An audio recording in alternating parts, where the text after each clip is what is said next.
shut your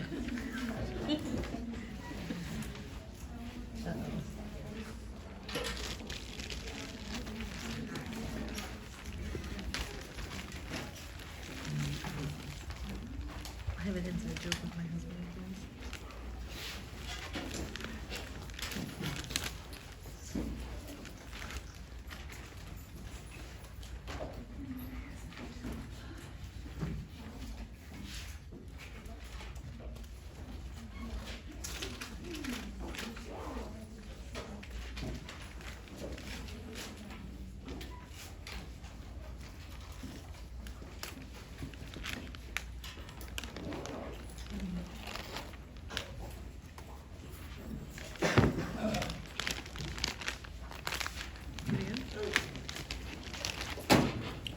Let's get this thing going here. Well, I think I left up on this slide. Looks like you fill the blanks, correct?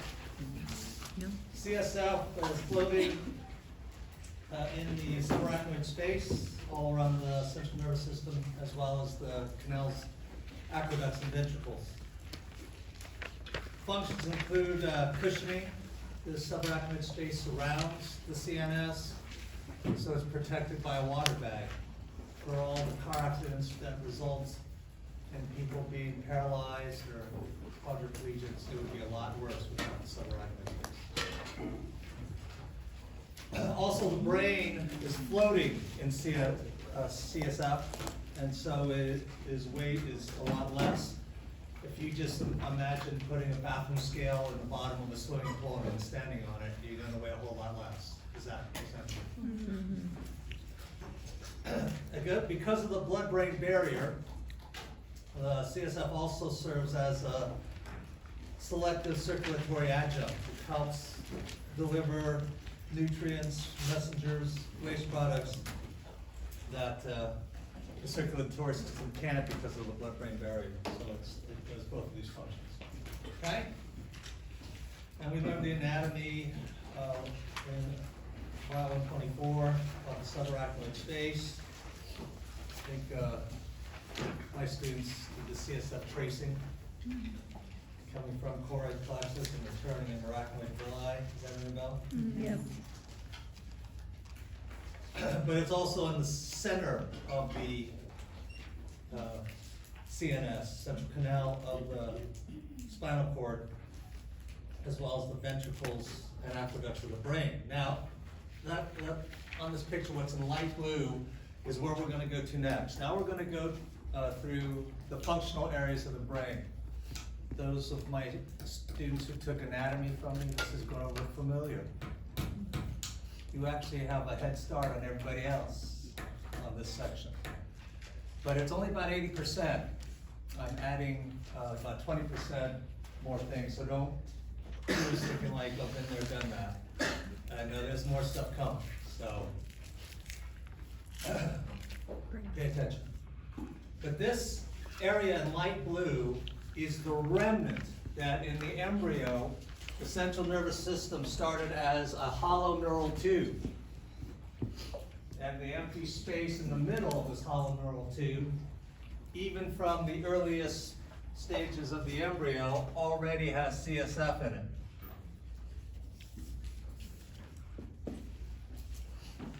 Well, on the head end of the neural tube, hopefully on the head end, it starts expanding. And it starts running out of rooms. So you'll see three big lumps on the head end. We call that the three-vesicle brain: prosencephalon, mesencephalon, rhomencephalon. And as you can see, as it gets bigger and bigger, we're going to get to the five-vesicle brain. Okay? This is the best way, when I was a student, to organize all this content on the brain. Keep it straight on an outline with 5 major sections, and the 5 major sections are the 5 vesicles. Everybody got it? All right, so the brain overall, as a summary, receives sensory information, action potentials only, interprets that information, and then initiates appropriate motor responses.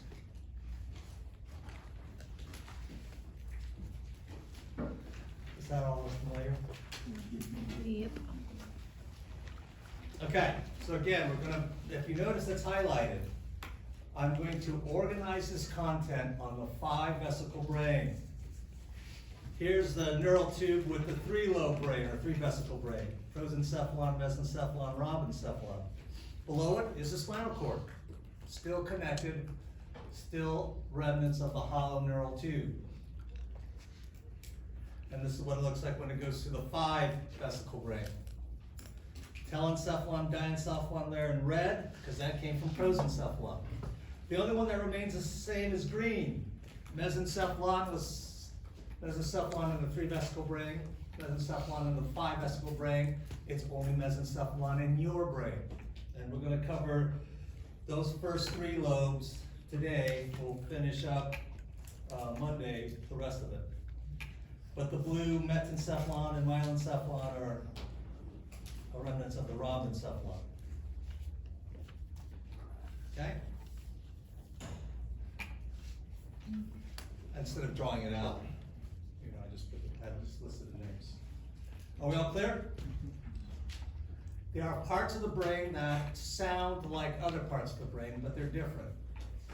This is why it's really good to organize it.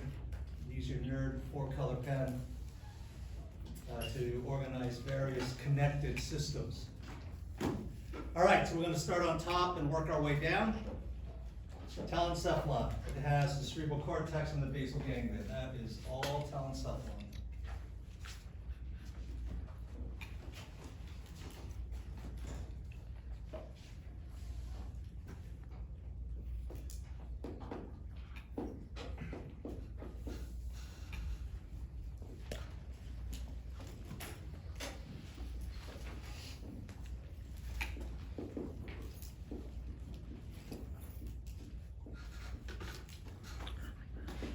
Cortex is sometimes just referred to as cerebrum.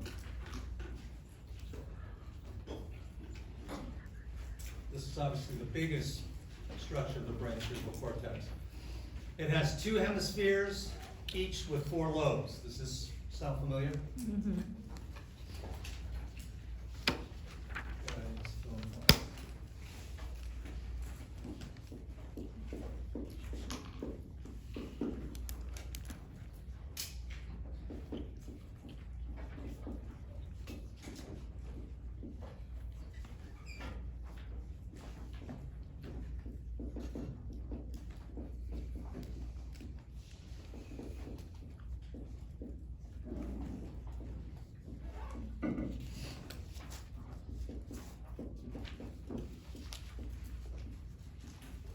Now, the PowerPoint and the lecture is a gift to you.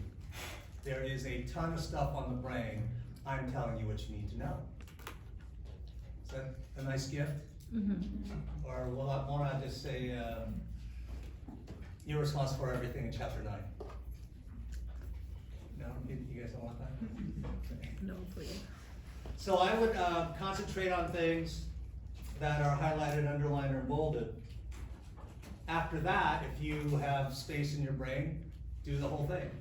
But I would write in the outline, frontal lobe is most anterior to the central sulcus, parietal lobe is most superior, between the central sulcus and the parietal occipital sulcus.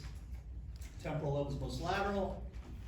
It is inferior to the lateral sulcus. Some textbooks call it the lateral fissure because it is deeper than other sulci. And occipital lobe is the most posterior. Okay, so everybody on the same page as far as the anatomy goes. Mm-hmm. Now, interesting, if you look at the pictures that you can find on the internet, or even the pictures that are in the textbook, they usually exclusively use the left cerebral hemisphere. When we get to talking about language, you'll see why. But it's always the left cerebral hemisphere. Okay. Frontal lobes has the primary motor cortex, or precentral gyrus. It is also the place for higher intellectual processing.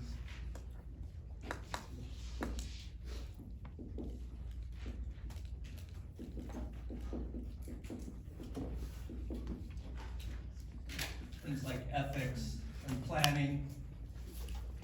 For example, students who will, before the semester start, already plan out their lives for a tough, content-heavy class like this are using the frontal lobes. Just in case you just showed up in the first day of class thinking, yeah, now I'll get started. No. For intense classes like this, you start the week before the first class, and that's planning. Prefrontal cortex does that. Let's see what else we got. We got the primary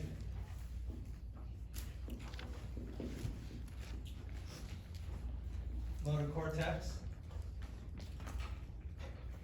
I'm just going to abbreviate it. Primary motor cortex. Precentral gyrus. This is what initiates skeletal muscle contraction. In the motor speech area, I'm just going to write what you're going to have to learn later here, is Broca's area. But Broca's area is only on the left frontal lobe.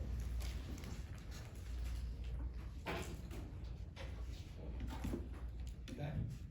Here in this figure, they mention it as Broca's area, but this is the reason why they only use the left cerebral hemispheres. The right one does not have language areas. Okay? Parietal lobe, somatosensory.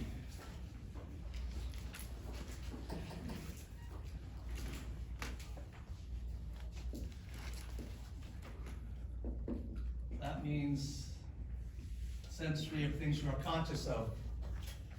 Somatic, the conscious of. And not only the reception of that, but also interpretation. We also have interpretation areas.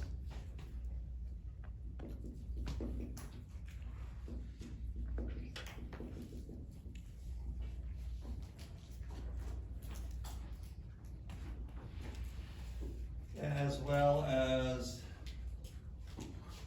majority of Wernicke's area. So everything that's in blue has to do with language centers. This is language comprehension and expression. That's Wernicke's area right here. It's actually where three lobes come together, but most of it is in the parietal lobe. Temporal lobe is about auditory.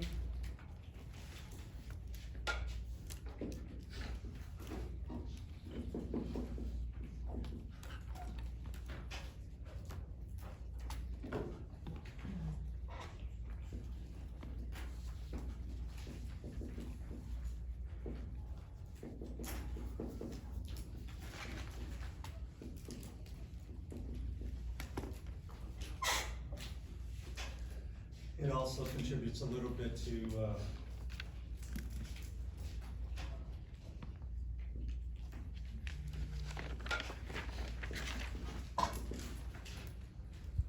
Wernicke's area, and then where it says motivation, emotion, memory, medial temporal lobe contributes majority of the limbic system.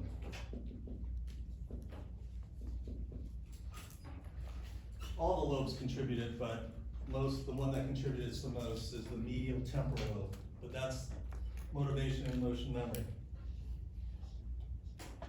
That's why it says limbic right here.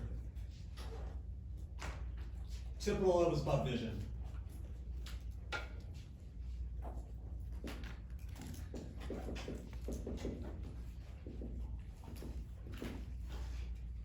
It's all about vision. Also, it does have some of Wernicke's area too. So even though most of it's in the parietal lobe, Wernicke's area actually comes where the three lobes meet. Okay? So far, so good? Does this make sense, what I'm doing on the whiteboard as on the slide? Mm-hmm. Okay. Colors matter. Colors are a way to get this into your long-term memory. Again, textbook uses the left cerebral hemisphere. All right, go ahead and fill in the blanks. These are the association areas. Let's see, I'll do this in orange.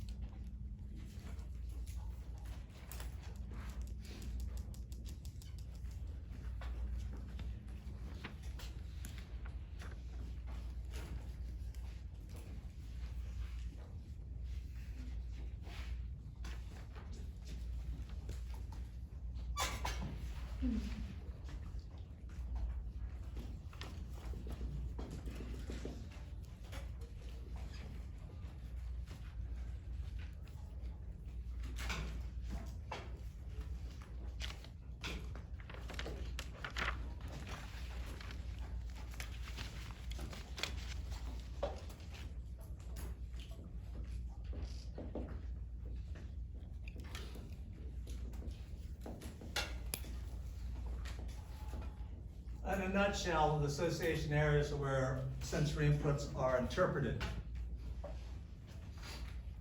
But the higher intellectual processes in the prefrontal cortex. What do I mean by interpretation? So parietal lobe has the post-central gyrus, and everything decussates, right? Everything crosses left to right. So if you're feeling it on the right side of your body, it's registering here. Well, your brain can actually tell the difference between this, oh, Len, and this, Len. Same thing with the voice. Your brain can interpret the auditory inputs. This could be the same thing, or it could be different. That interpretation occurs in the association areas. Does this make sense? And then this is talking about the limbic association cortex, which is on the medial of all the lobes, but the majority is temporal lobe. And this is what it looks like. Here, it goes all the way around, forming a ring, which is what limbus means, is ring. That's why they call it the limbic system. But most of it is here in the temporal lobe, medial temporal lobe.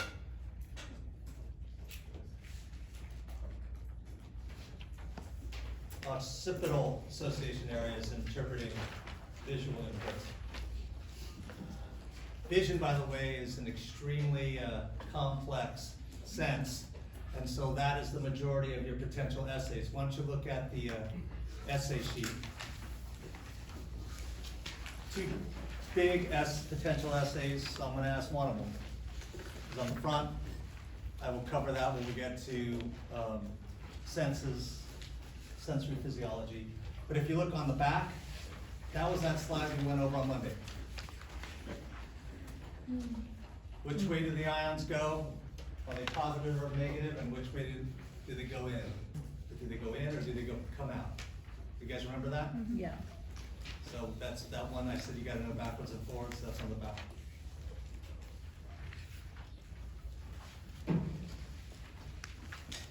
Okay.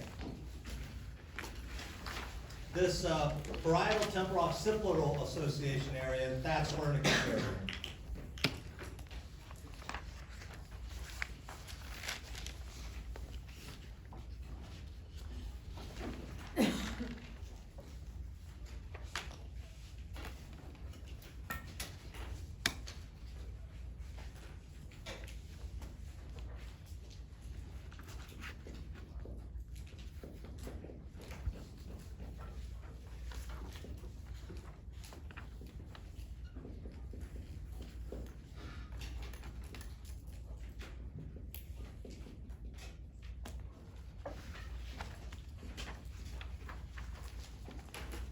That is Wernicke's area. Which side? Left. Left only.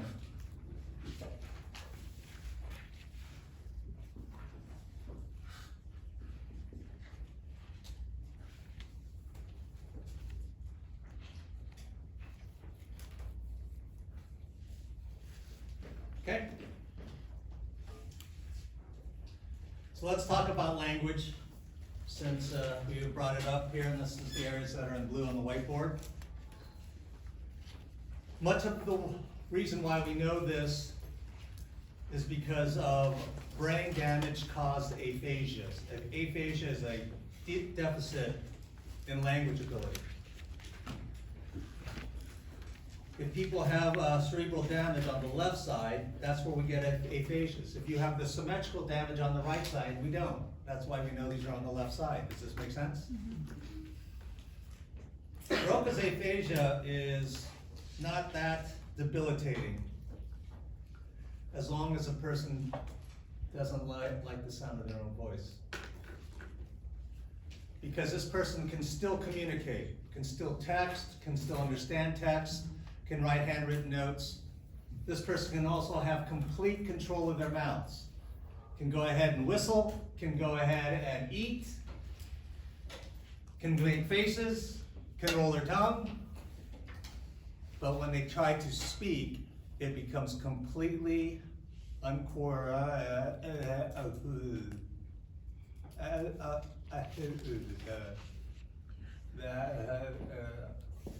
you guys understand what I said? I said I'm gonna call lecture off, I'm gonna go eat lunch.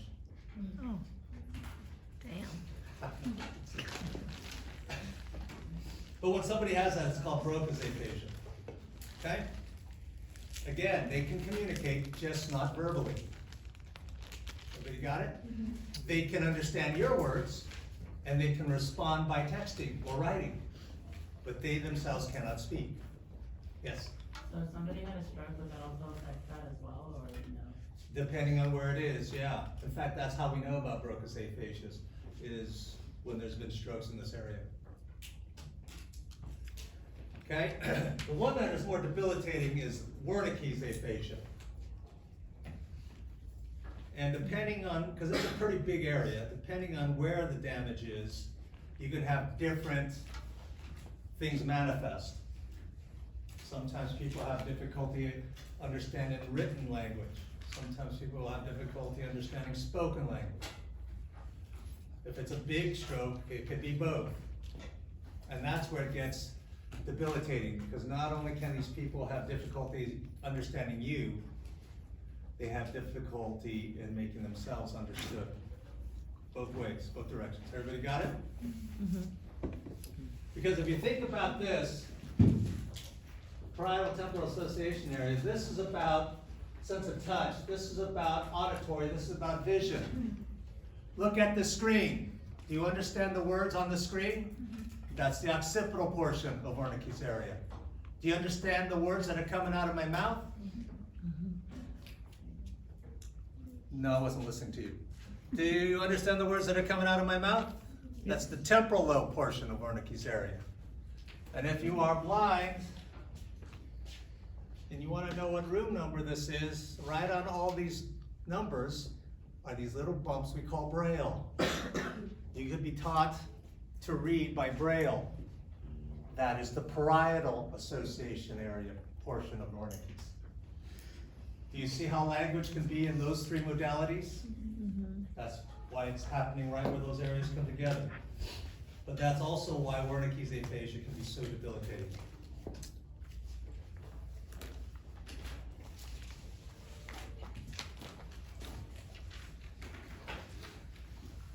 Go ahead and fill in the blanks here.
let me put the last few slides all together. Is this helping at all?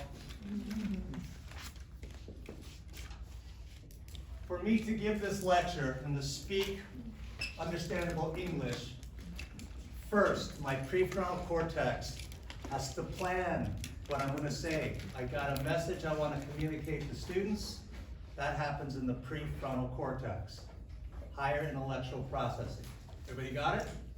Then all that goes to the left side, the parietal temporal occipital association area, Wernicke's area, that is actually processing the sequence of words that are coming out of my mouth. Then those signals have to go through this arcuate fasciculus to Broca's area. Because speech is a completely complex skeletal muscle phenomenon, and this is all done with voluntary muscle. This is all skeletal muscle. It's got to go through all that first. Once it's done with Broca's area is now going to transmit signals to both sides of the precentral gyrus so that these skeletal muscles can contract in sequence. Does this make sense at all? Yeah. Does this help? Yes. Or shall I say, okay, who read chapter 9? Any questions? No questions, okay, I'm done. How's that sound? That sounds good to me. Awful. No? No. Okay, so everybody But you love that. get this? The sequence?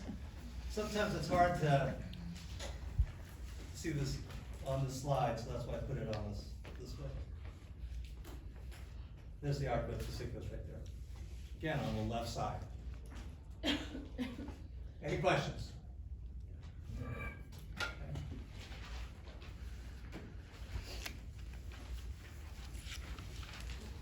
All right, now let's talk about learning and memory.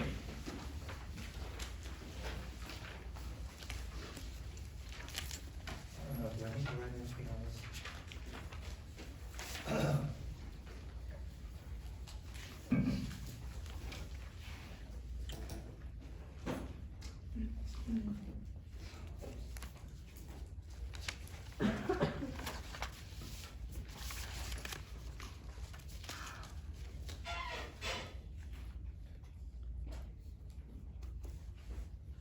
Yeah, I think if I was a student in this class, then I would just have another thing where it's still all about the cerebral cortex. But for my anatomy students, language and learning and memory are not really covered in the outline, was it? This is the 20% you guys didn't get. Do you think this topic right here might be a little relevant to you guys? Mm-hmm. Well, pay attention. There are two types of memories, non-declarative memories and declarative memories.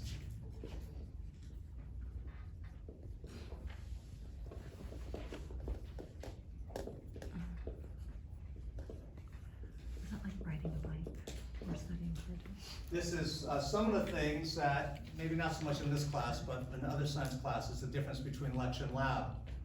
Lecture is about declarative memories. Lab is more non-declarative memories, especially if they're more practical labs. And in the programs, the labs are more practical. Okay, you learn how to take blood pressures, or you learn how to venipuncture, or you learn whatever. Non-declarative memories are things like, yeah, I took swimming lessons, I know how to swim. Last time I swam, I was 10 years old. You get in the water and you can swim. That's a non-declarative memory. Does this help at all?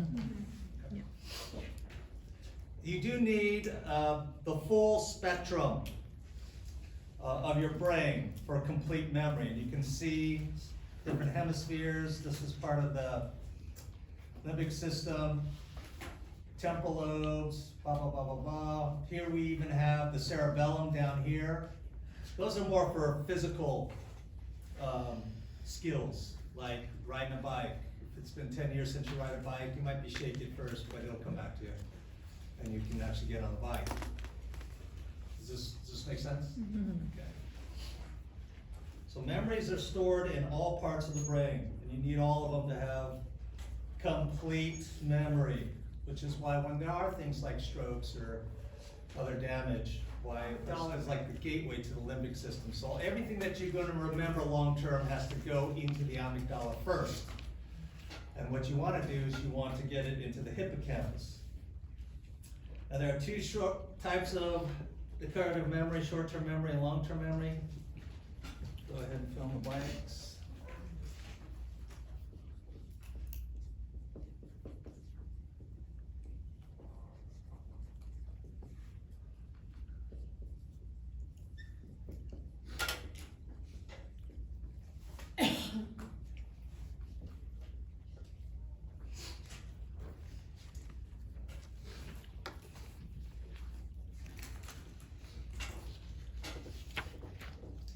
What exactly is the amygdala? It's a small, tiny little structure, part of that ring we call the limbic system. Okay. Never heard of that. I think I have a picture of it here somewhere.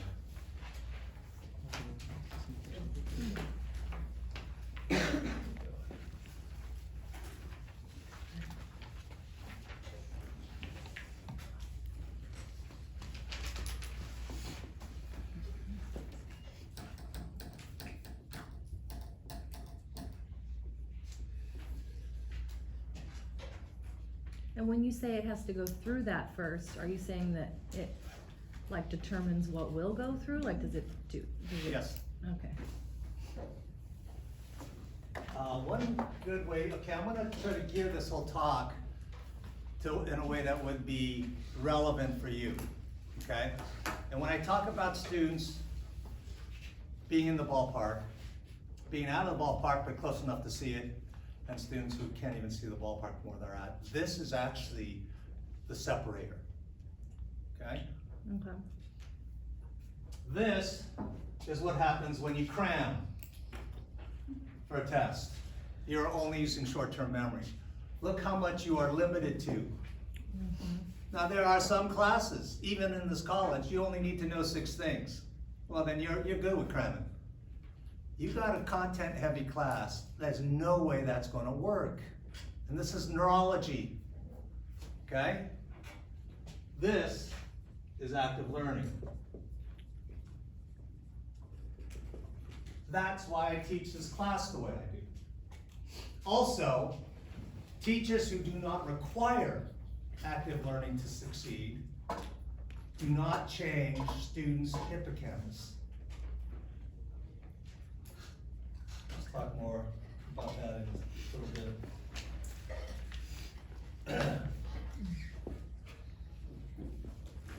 bit. Fill out the blanks.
Okay, everybody got this?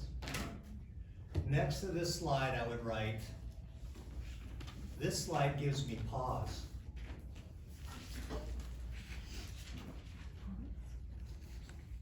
And I would also write, this slide gives me hope.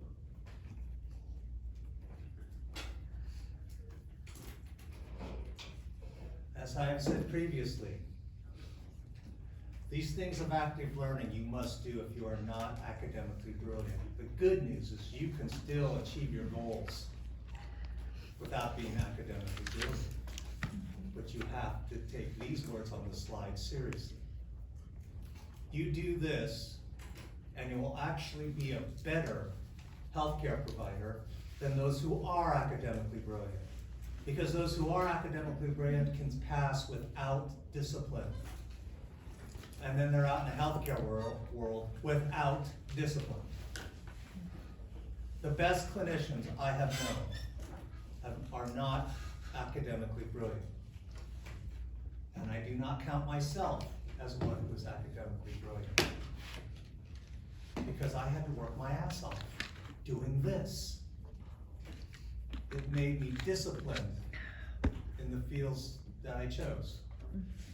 Are we clear? Mm-hmm. Okay, consolidation is converting short-term memory into long-term memory. That's what consolidation means. Probably the easiest way to conceptualize this is short-term memory is chemical. Chemicals wash away, they're gone. Long-term memory is anatomical. You actually change a structure. Just like going to the gym. Pump iron, your muscles physically change. This is how our bodies are designed to work, and everybody should remember it, even if you flunk this class and never go into healthcare. You need to know this for your own life. Our bodies are designed to work best under some stress. And we've all heard all the warnings about too much stress, and yes, too much stress is unhealthy. But what is not talked about, especially in this country, is that not enough stress is equally unhealthy. If you're always comfortable, if you never push your brain, if you never push your body, you are not doing the best for your body and brain. Teachers who do not push students' brain do not change their hippocampus. And you exit the class the same way you entered it. Damn. Here, when you start studying and all you've known up until now is cramming and passive learning techniques, just to get by, because maybe in your life you did not shoot for excellence. You just wanted to get by. It was good enough. Why? Because those teachers didn't give a shit about you. They weren't interested in changing you for the better. So you didn't change.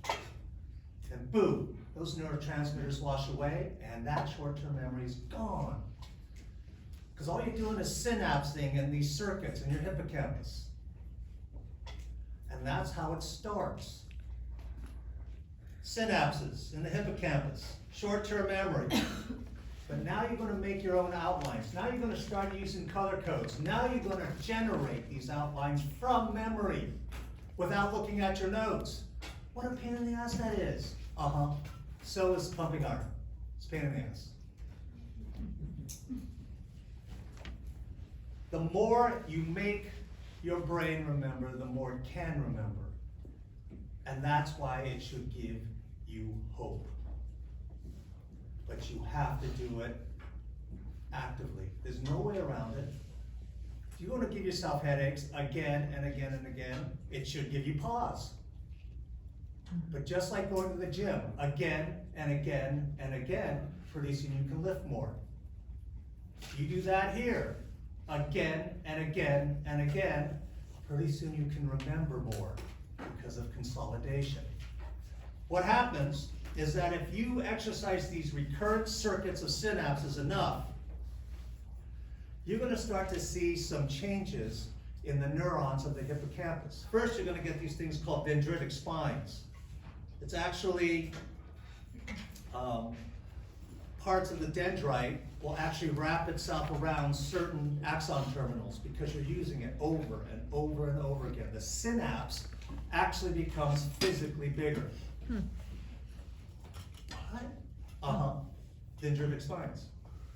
This is called, the topic is hippocampal neurogenesis.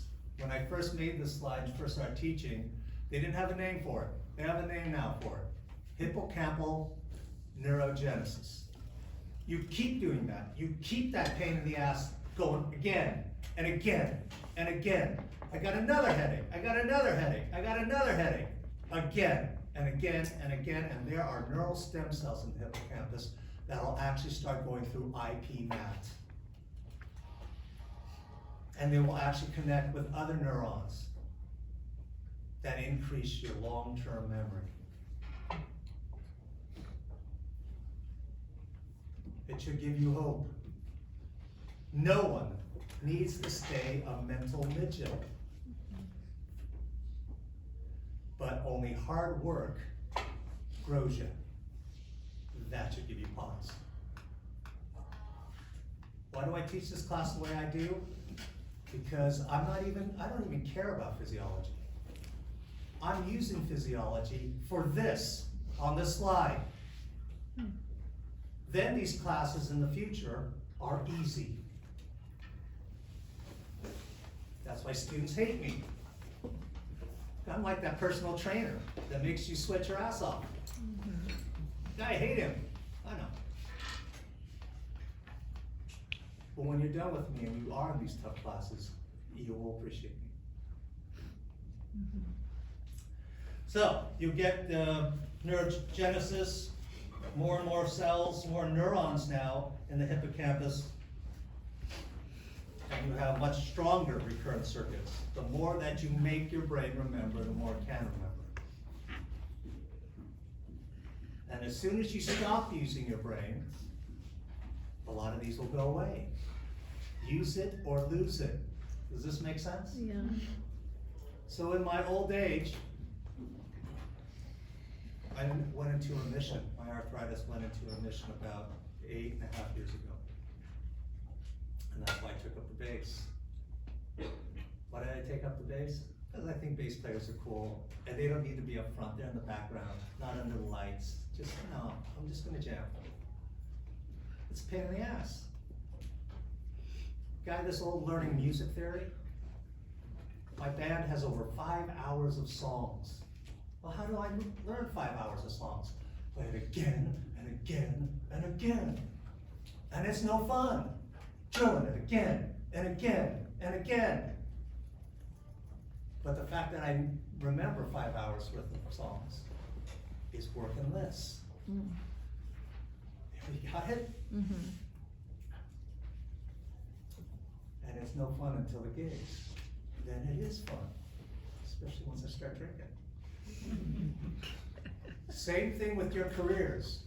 This, why you guys are gonna hate me now, is because this is no fun. It's okay.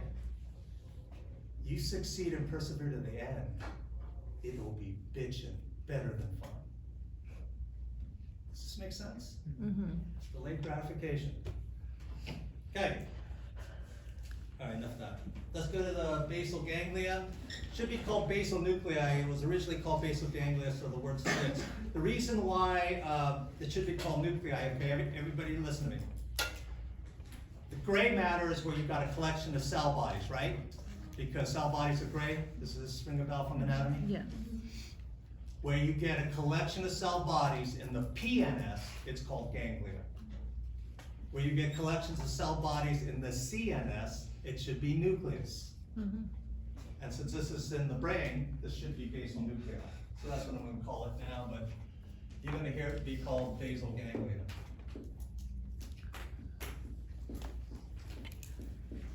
And this is all still telencephalon. This is the deeper telencephalon. Down here, this yellow thing belongs right in here. So it's still telencephalon, but it's deeper, wrapping around the mesencephalon. Okay?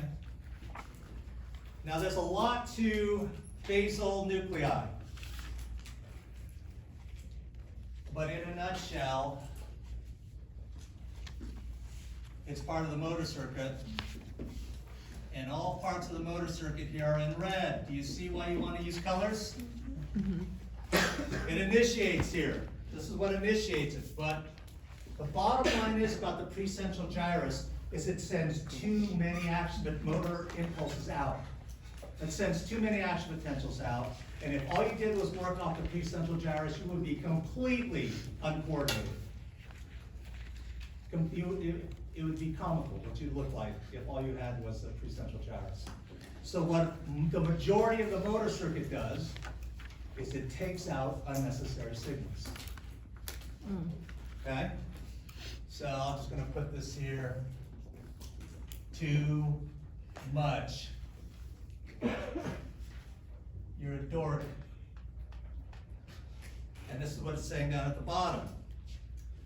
Inhibitory signals suppress useless patterns of movement.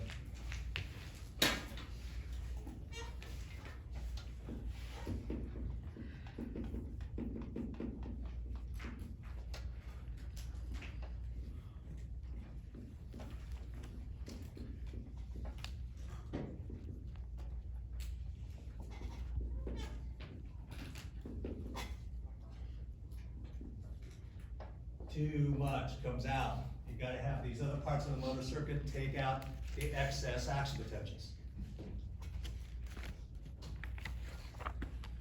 So this figure from your textbook is used for various parts of the motor circuit. The basal nucleus is part of it. Everybody see that? All right. And it kind of sets out like a flow chart.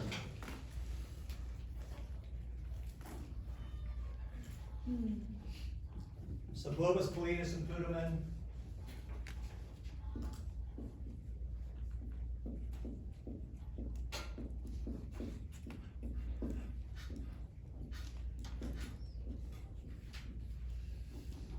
Together, those form the lentiform nucleus.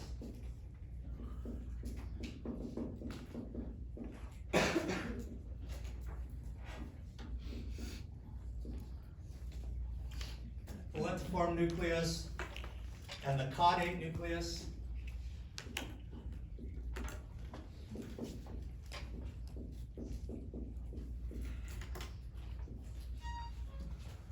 Forms the corpus striatum. What that means, if you take a coronal section through the basal ganglia, it looks like stripes of gray matter. So they call that the striped body, corpus striatum. Does this make sense? Mm-hmm.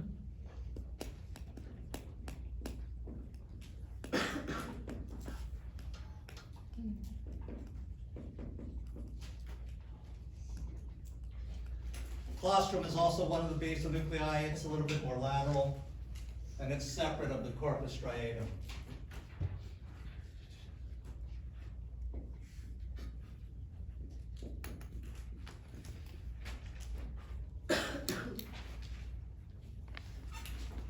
Okay.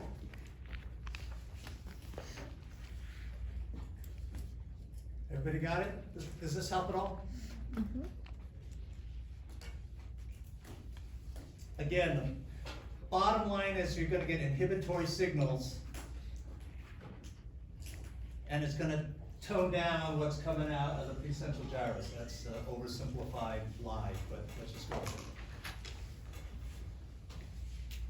And this is that picture I was telling you. You do a coronal section through the basal nuclei, and it looks like stripes. Corpus striatum.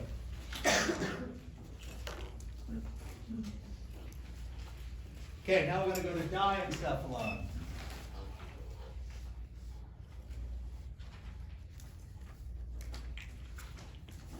There was pictures on the slide from over there, right? I can erase that on the right.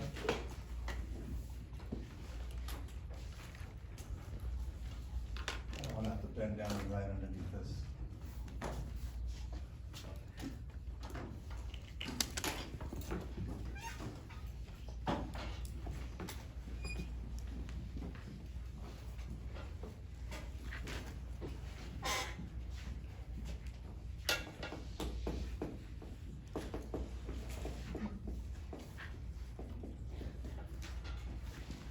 This is also forebrain, came from the prosencephalon, but it's deeper forebrain, called a diencephalon. So this is the second of the 5 lobes. You can see it's much smaller than the telencephalon. Telencephalon is by far the biggest. We're gonna have thalamus, epithalamus, hypothalamus, and the pituitary gland.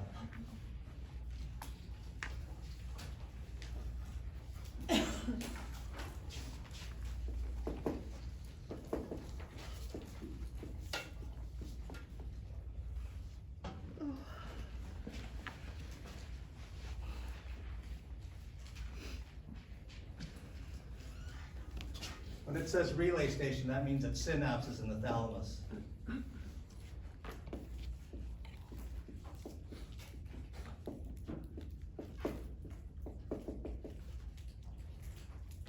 Especially for sensory.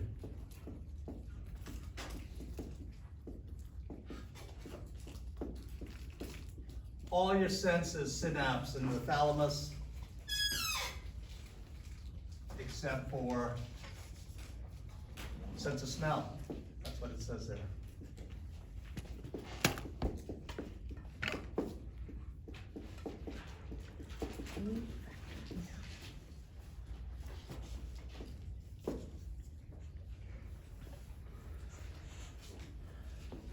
Okay. It makes up 80% of the diencephalon. Epithalamus is choroid plexus of the third ventricle in the pineal body.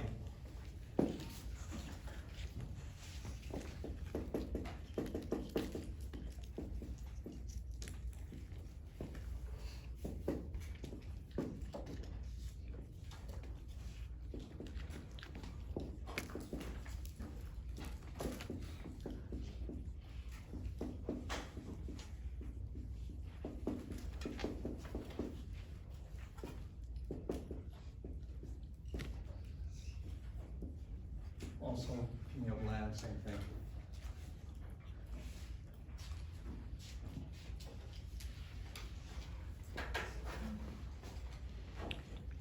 I'll use pink. Hopefully that'll be obvious. This also is our first introduction here on how the nervous system and the endocrine system is the same system. For here's the pineal gland, an endocrine gland is actually part of the diencephalon, the brain. This portion of the brain releases the hormone melatonin.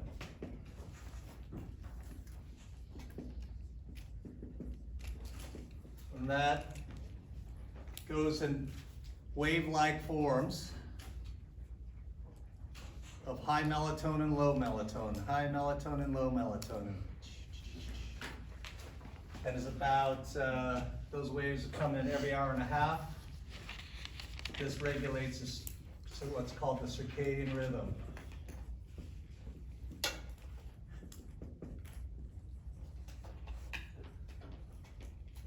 About every 90 minutes.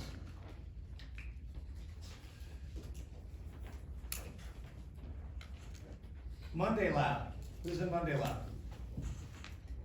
What is one, and it's only one of many, what is one expression of the circadian rhythm? REM cycle. What's that? So REM cycle. REM cycle. It's every 90 minutes. It's guided by melatonin. Okay, so later on we're going to talk about the digestive system. But one of the things that some people use to help them sleep is they take melatonin, which is a protein hormone. Does that make sense?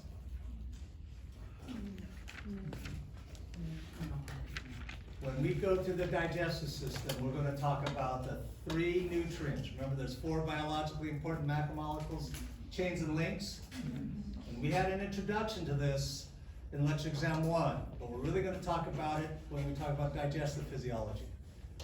Your digestive enzymes are supposed to break the chains into individual links, because only the individual links are small enough to pass from the donut hole into the dough. You guys remember that analogy? So your body never sees melatonin that you ingest. It only sees the amino acids that contribute to melatonin that you ingest. It's not melatonin in your blood, it's the amino acids. So should taking melatonin actually help you sleep? Oh, hell no. There's no reason to think it will. You may as well eat a hard-boiled egg. You're going to get the amino acids. Well, I won't ask for a raising of hands, but if you do take melatonin for sleep, I just ruined your placebo effect.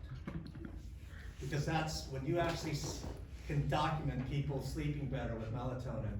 It is not the melatonin, it's the placebo effect. Okay? All right, hypothalamus. Hypothalamus is probably one of the most crucial areas of your brain, and it's tiny. It is below the thalamus, hence hypothalamus.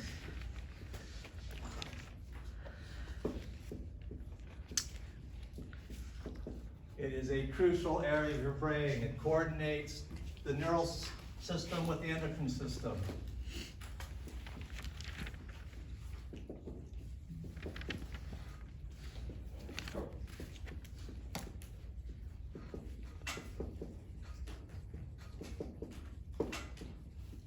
And vice versa.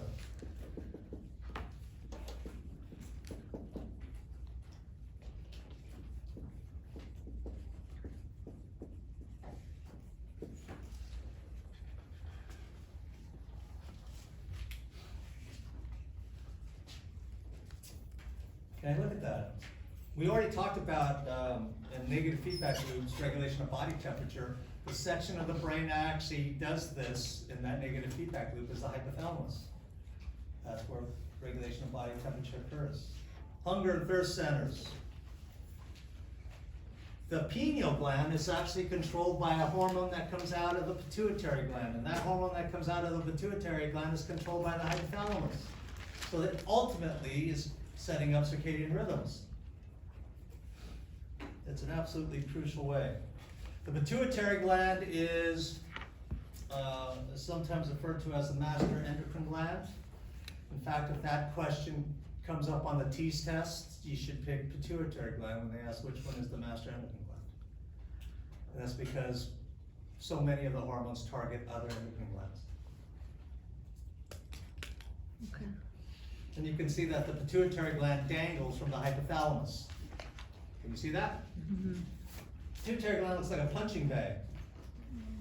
Somebody else would say, yeah, it looks like a couple balls. Yeah. I mean. But it's dangling from the hypothalamus. And it's controlling it in two different ways. We'll talk about that in a second.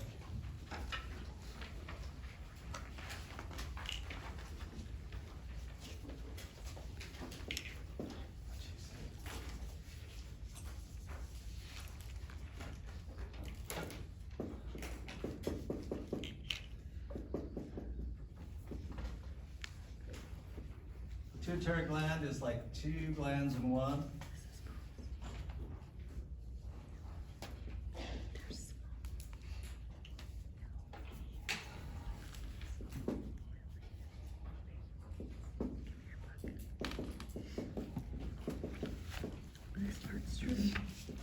And that has to do with how it develops in the embryo, and that's what this slide is about.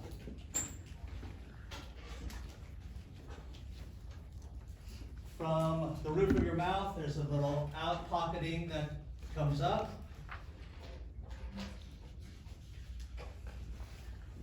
From the diencephalon, there's a nerve trunk that grows down.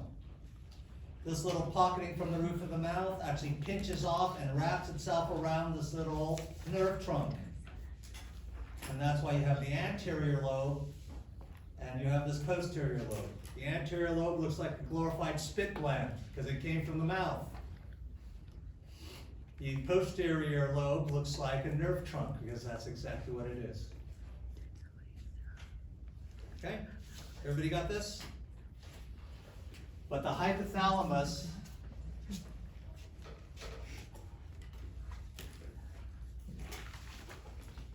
is controlling both of these.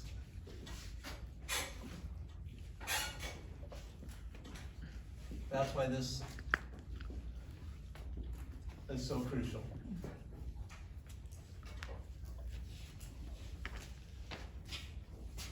So yeah, on the TEAS test, if they ask which one is the master endocrine gland, just put pituitary gland.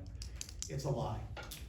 So even nursing programs and the tests to get in, they know things have been oversimplified to the point of being a lie.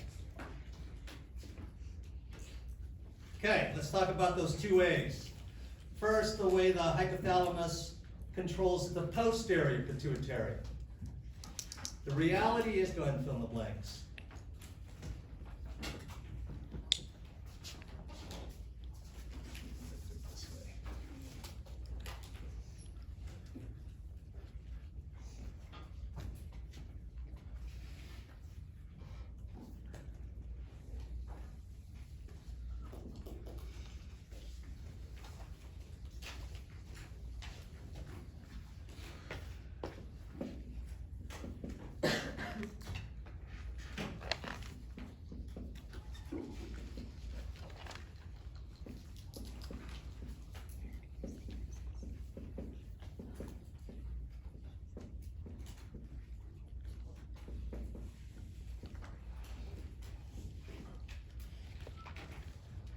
The reality is there's only two hormones that come out of the posterior pituitary, and they are not made in the posterior pituitary. They're actually made in the hypothalamus, supraoptic and paraventricular nuclei.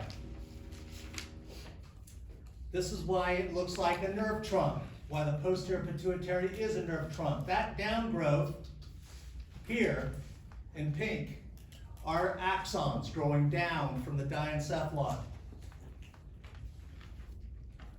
The axon terminals for those axons is the posterior pituitary.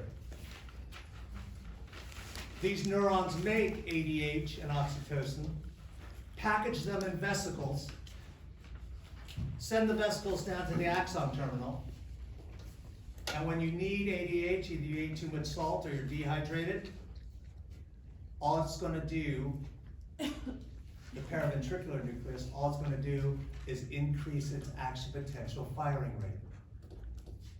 And when the action potentials get to those axon terminals, it triggers exocytosis. It looks just like a synapse, but instead of having a postsynaptic cell, you have capillaries. And ADH just goes into the capillaries, but it looks just like a synapse. Do you see how the nervous system and the endocrine system is the same?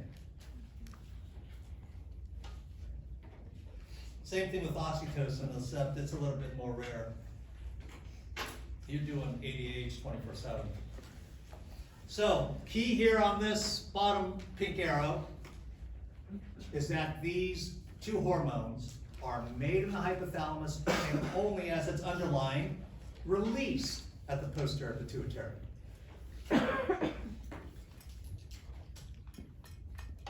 They're made up here. Paraventricular nucleus is making ADH.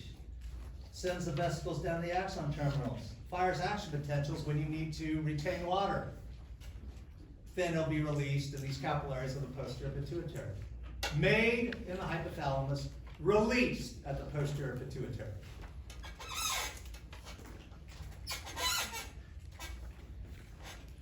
The second way is the way it controls the anterior pituitary, and it does so by sending releasing hormones or releasing factors through a portal vein.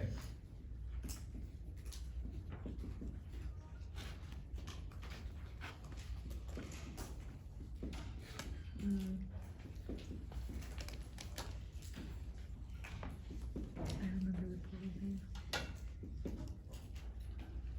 Do you remember the portal vein? It's called the hypophyseal portal vein.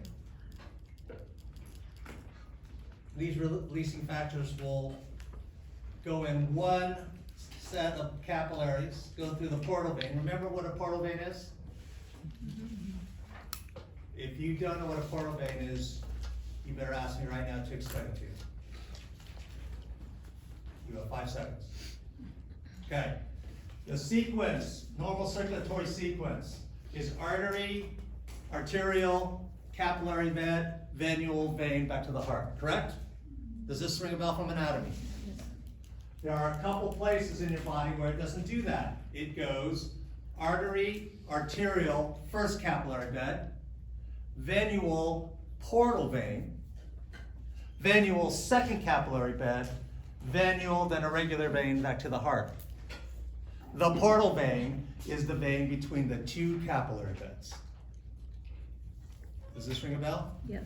The big one is the hepatic portal vein. Capillaries are in the stomach and intestines. That picks up the nutrients and other dumb things like ethanol. It goes through the portal vein to the second set of capillary beds in your liver. And the liver will detoxify before it goes into the regular hepatic veins back to the blood circulation. But the hepatic portal vein is between guts and liver. Here, this portal vein is between hypothalamus and anterior pituitary. Here's the first capillary bed. Here's the portal vein. Here's the second capillary bed in the anterior pituitary. Does this answer your question? And all these hormones here now will come out of the anterior pituitary. Let's see.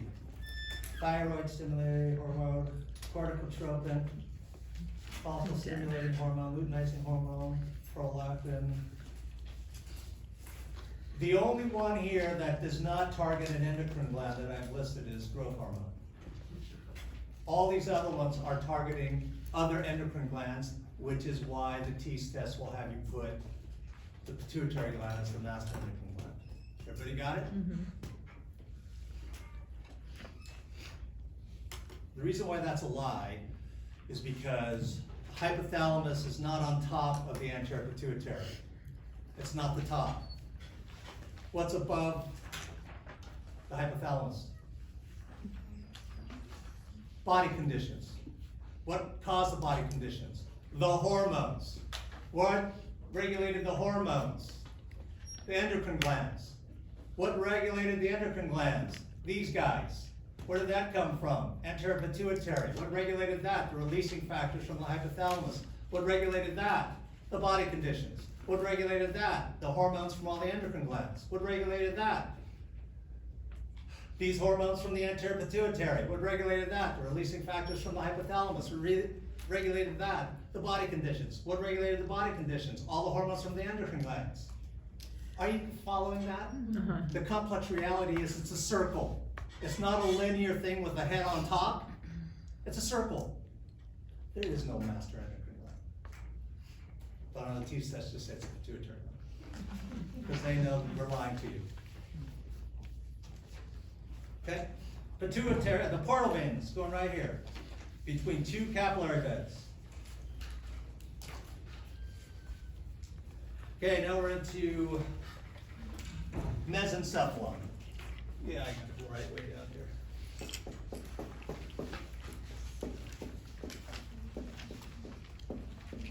That's the only thing that remained mesencephalon, from the 3-vesicle brain to the 5-vesicle brain. And in your brains right now, it's still just mesencephalon. It's actually the top of the brainstem, superior portion of the brainstem, and right there. We're going to have corpora quadrigeminus, cerebral peduncles, red nucleus, substantia nigra. Brainstem, 3 things, but the mesencephalon or midbrain is the most superior portion of it.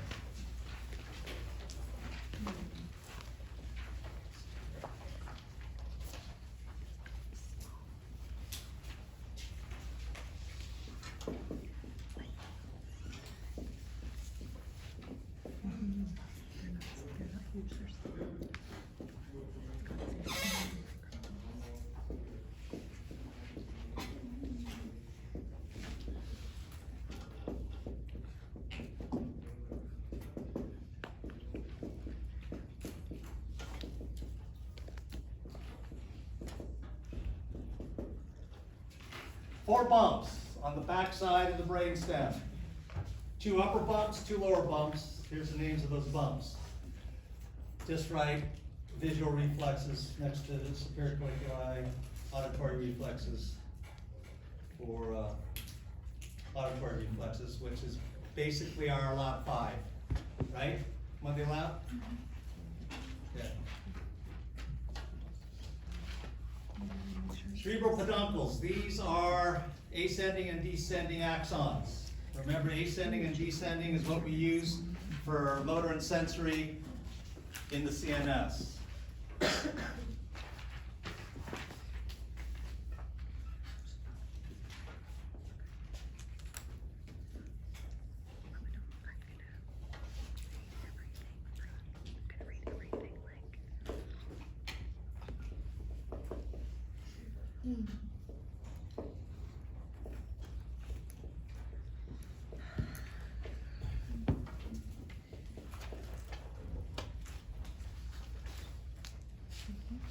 So descending is motor, ascending is sensory.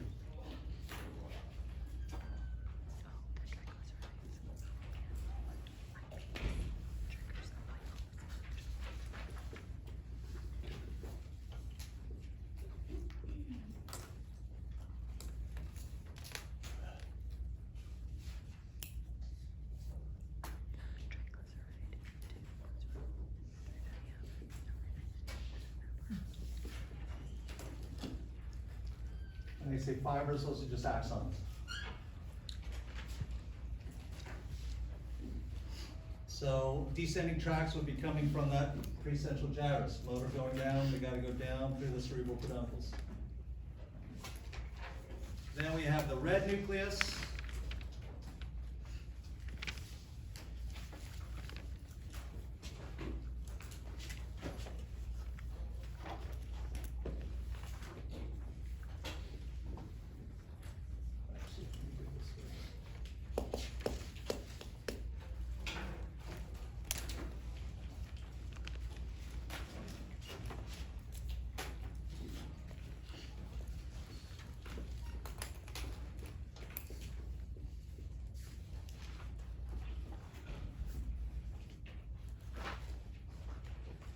That nucleus is part of the motor circuit.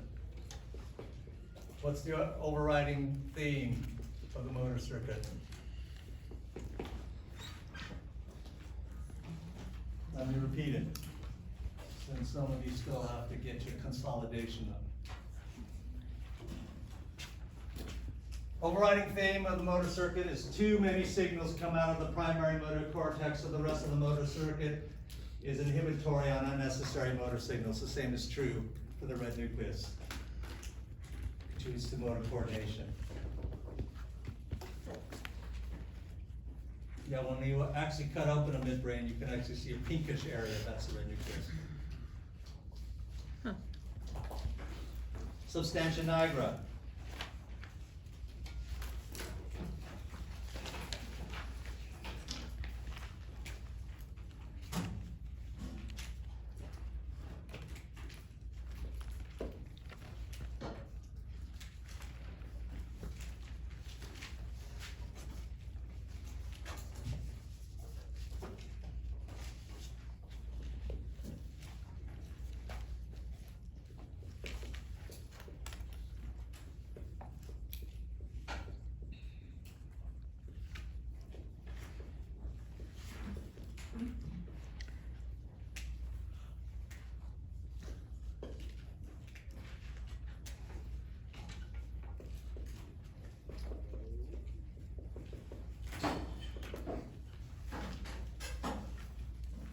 And this, when you cut open a midbrain, you will see a grayish area. Substantia nigra. This is working with the corpus striatum.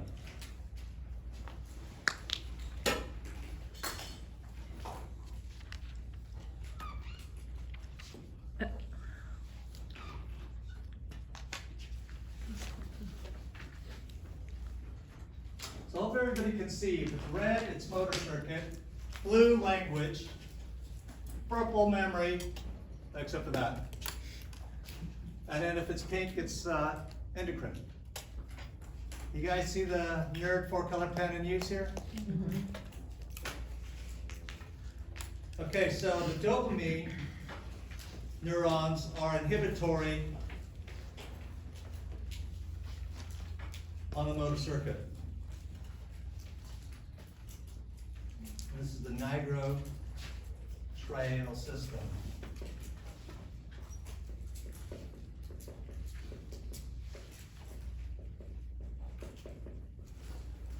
Nigrostriatal system.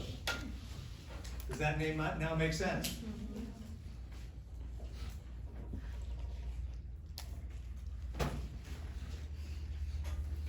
When you lose the inhibitory signals from this area, as it happens in Parkinson's disease, then a person has very difficulty making any fine motor movements. Also, the dopamine here is closely related to the pleasure center. The mesolimbic system is the pleasure center. Okay.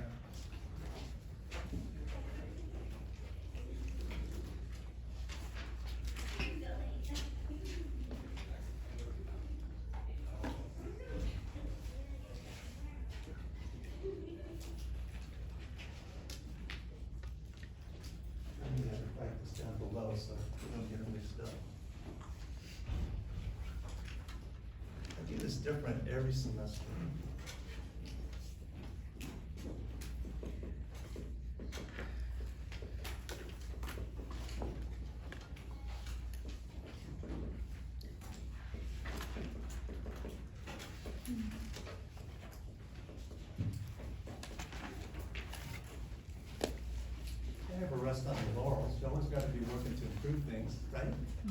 Does that help connect these names?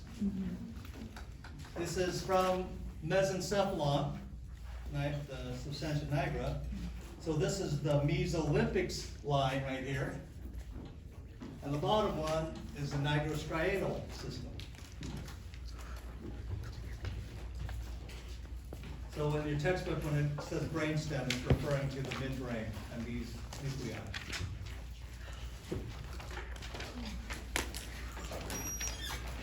Again, if you didn't get the essays for our lab exam, lecture exam 2, it's up here.